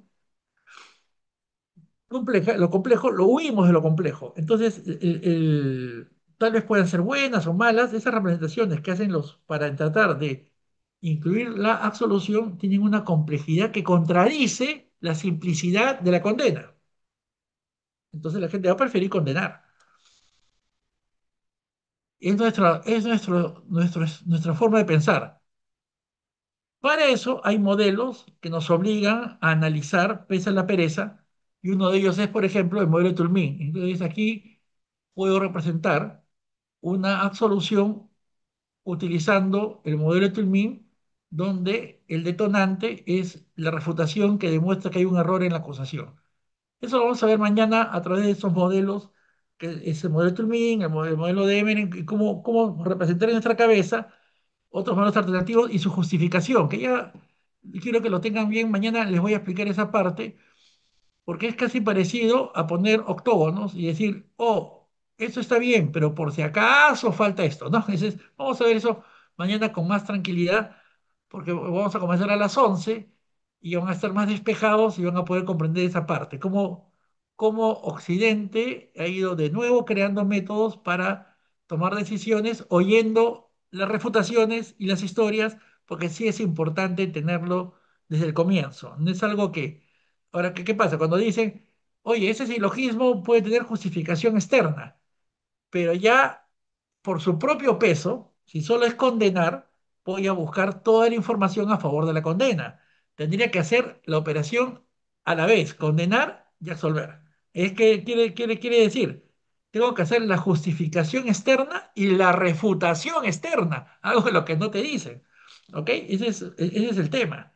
Tendría que hacer la refutación externa. Ahora, para los que quieran ahondar más en el tema de estos problemas que tiene el silogismo y cómo se ha ido creando un esquema. Actualmente, la mayoría de las formulaciones del silogismo ya no le dicen al juez, oye, toma la premisa mayor, la menor, absuelve o condena. No, de frente ya le dicen, toma la mayor, la menor y condena. Ya, o sea, se olvidaron de la solución. Ya no hablan de que el juez puede absolver. Se acabó. Ya eso desapareció. Y esa es una corriente que no se han dado cuenta, pero yo lo pude detectar por estadística con la inteligencia artificial. Comenzamos a evaluar los cambios de palabras y detectamos que ya la fórmula se había degradado a una orden de que el juez solo condena. El tema de la absolución ya no aparece ni en la fórmula. Por eso digo que se ha ido volviendo más cruel, ¿no? Y también los ejemplos se han vuelto más crueles, ¿ah? Ese es otro tema. Es una cosa, ahí van a ver los ejemplos de Kaufman y de Alexis, son horribles, son ya casi una atrocidad que trata de justificar lo injustificable. ¿Alguna pregunta, por favor, doctores? Para poder cerrar esta jornada de más de 1 hora y 45 minutos, donde he tenido que hablar solo, aunque no me gusta. Espero que mañana puedan participar más en mi clase, porque sí me gusta que lean los alumnos, discutamos algunas cositas. A ver. Sí, muy bien, doctor, Muy bien, doctor Juan Ureta. Vamos a aperturar esta pequeña sesión de preguntas que usted está invitando. Si alguno de los participantes desea hacerla, formularla, pues puede levantar el icono del brazo, también para poder aperturar el micrófono en este caso. Y aprovechando este momento para hacerle también el uso a mi querido colega, amigo, doctor Andrés Alberto Suárez Pineda, parte muy importante también de la organización de CIDET desde Ecuador, para que haga su saludo. Adelante, doctor Andrés. ¿Qué tal, querido Walter? ¿Cómo estás, amigo? Muy buenas noches. Buenas noches con todos. Doctor Juan Ureta, un placer conocerlo por este medio. Nos ha dado una ponencia muy interesante sobre todo lo que concierne al tema de la argumentación jurídica. Claro que hay muchos temas que tratar sobre esto, ¿verdad? Creo que una noche nos queda muy corta y yo Eso. diría que en real, incluso jornadas completas no nos alcanzarían para poder abarcar todo lo que concierne a este tema tan interesante como es la argumentación jurídica. Desde la Comisión Académica del Colegio de Abogados del Oro de, de Ecuador, estamos muy agradecidos por su participación, así como también con nuestro querido amigo Walter, como siempre, por hacernos parte de estos eventos y sobre todo por permitirnos llegar a diferentes ciudades y países de Latinoamérica, ¿no?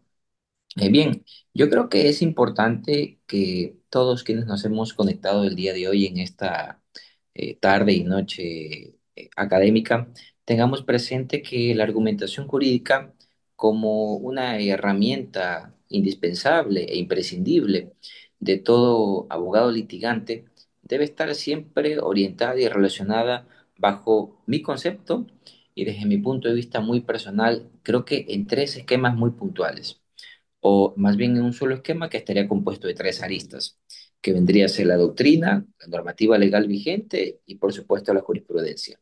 Desde ese esquema, uno puede utilizar diferentes métodos de argumentación, sea la retórica, sea la dialéctica, que la desarrolla de forma muy amplia Manuel Atienza en su libro Argumentación Jurídica, y así también como el tema de evitar que caigamos en alguna falacia jurídica, como bien lo ha desarrollado Juan Antonio García Amado en su libro La guerra de las falacias. Creo que todo este tema también está muy desarrollado por parte de la teoría jurídica moderna. Y ahí vamos a encontrar a diferentes trataístas como Kaufman, como Robert Alexi, como Ross Coupon, eh, entre otros que nos han venido estableciendo diferentes aspectos en materia de justicia, tanto laboral, juvenil, restaurativa, y que incluso han llegado a abarcar temas de índole netamente procesal relacionados exclusivamente a la teoría jurídica moderna y a la doctrina. Es por eso que, de mi parte, estoy muy agradecido con usted, doctor Jureta, por su excelente participación y de igual manera les invito a todos para que el día de mañana se conecten a la continuación de las clases que el doctor Ureta nos va a continuar disertando y que está evidentemente pues relacionado con su libro que es de lectura obligatoria para todos quienes nos dedicamos al ejercicio profesional del derecho. Muchísimas gracias, doctor Juan Ureta. De igual manera, querido amigo Walter, una vez más les extiendo un cordial saludo desde la Comisión Académica del Colegio de Abogados del Oro a todos quienes se han conectado en esta noche y de igual manera para todos los que nos han podido ver y escuchar a través de las diferentes plataformas. Muchas gracias.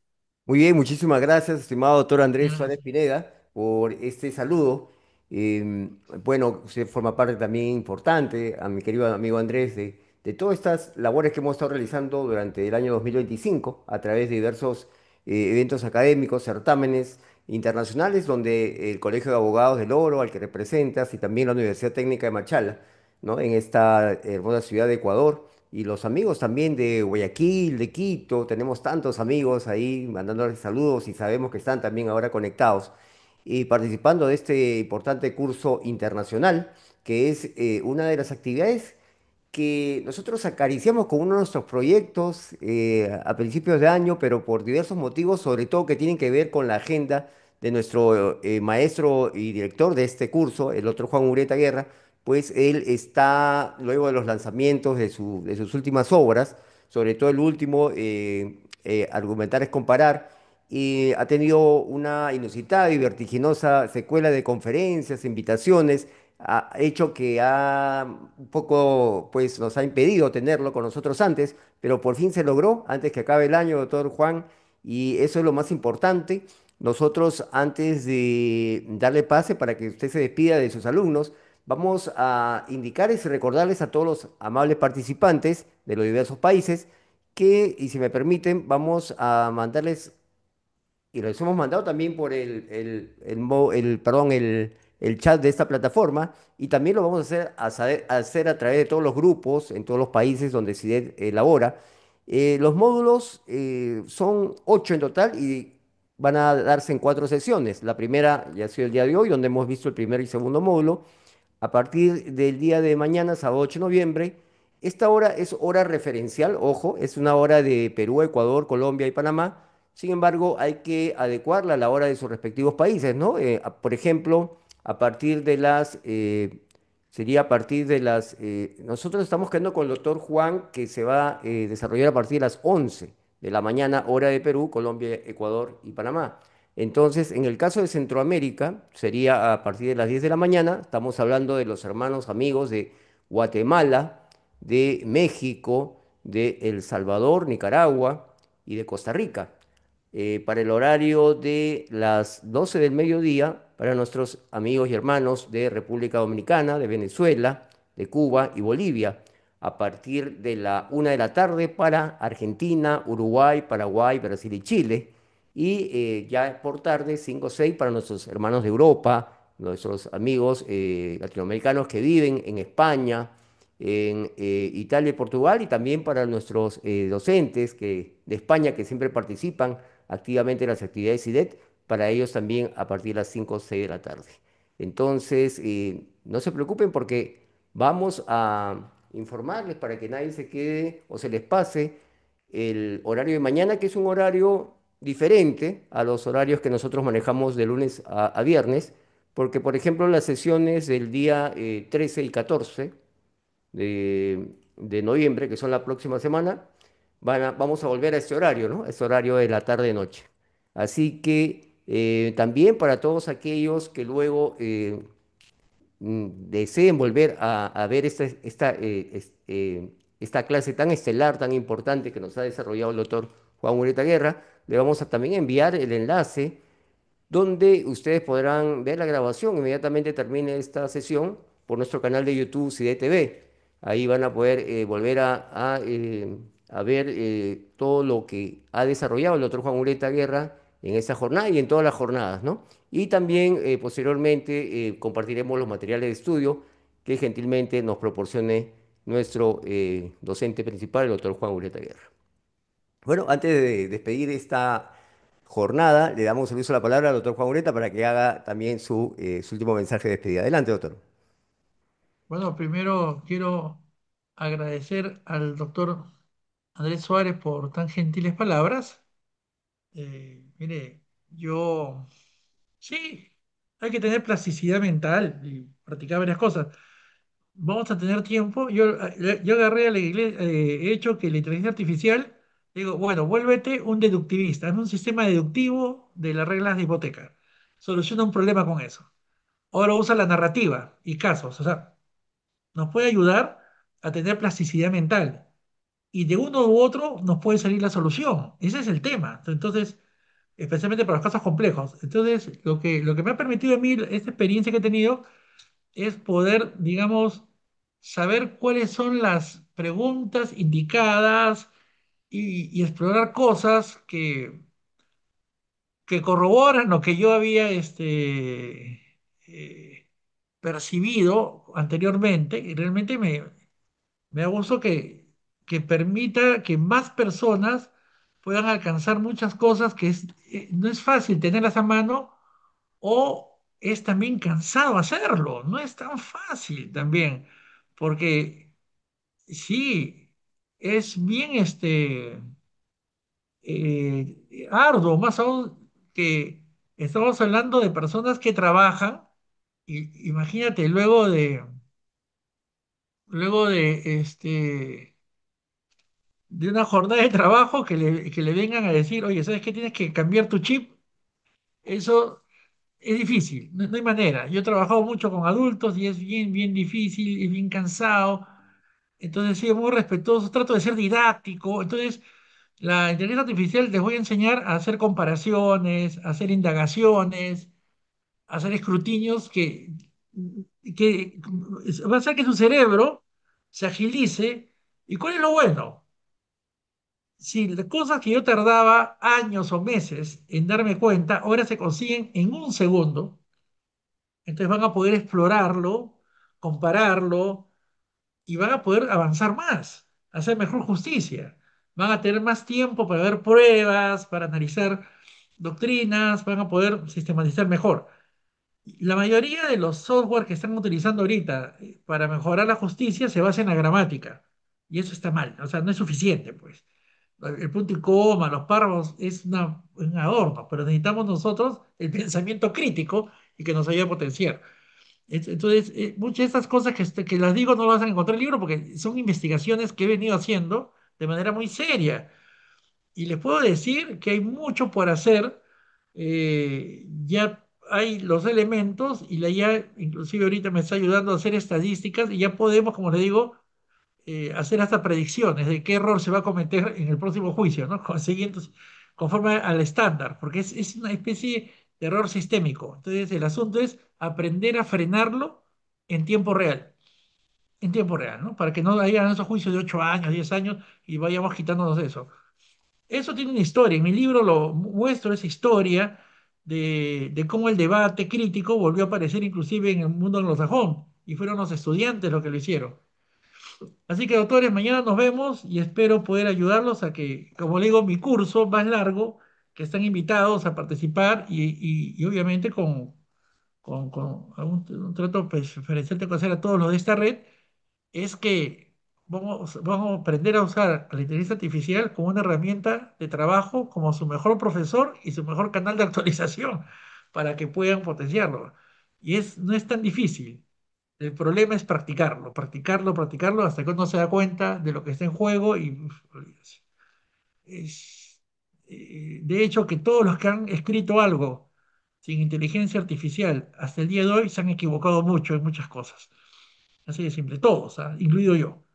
O sea, ese es el problema que vamos a poder detectar con la IA, ¿no? Entonces, ¿qué nos queda? Corregirnos nada más, aprender de lo nuevo y echar para adelante para hacer las cosas mejor. Nos vemos mañana a las 11 entonces. Muchas gracias, Walter. Muchas gracias, Andrés. Andrés, pronto estaré por el oro para abrazarte, querido amigo. Y si puedo, llego hasta allá a darte el libro a la mano. Así Con que, mucho gusto le esperaremos, estimada doctora. claro, claro. El otro día estuve en Tumbes, con el Colegio de Abogados de Tumbes y la Corte de Tumbes. Ah, Así cerquita. que, Está a unos cuantos. cerquita, claro. Así es. Ahí llevo para comer ceviche peruano y ceviche ecuatoriano. Así que, A todos esa es, felices. acá hacemos una. Y yo Chéverísimo. estuve en Quito también, te voy a contar. Estuve en Quito dando clases también un tiempo. Ah, Muy, qué bueno, muy sí. bonito. Estuvimos también en Quito hace unos 15 días también. Con mi Buenas papá y... menestras, buenos pescados, rico. Sí, sí. Sí, sí, muy bueno. Ah, Muy bueno. Muy sí, sí, bien, sí. muchísimas gracias, estimado doctor Juan Ureta Guerra, por esta importante participación. En nombre, pues, de la Corporación Internacional de Escuelas de Derecho y Gestión Pública, CIDET, ¿no? Le agradecemos, bueno, su valioso tiempo, su esfuerzo y el compartir también esos importantes conocimientos.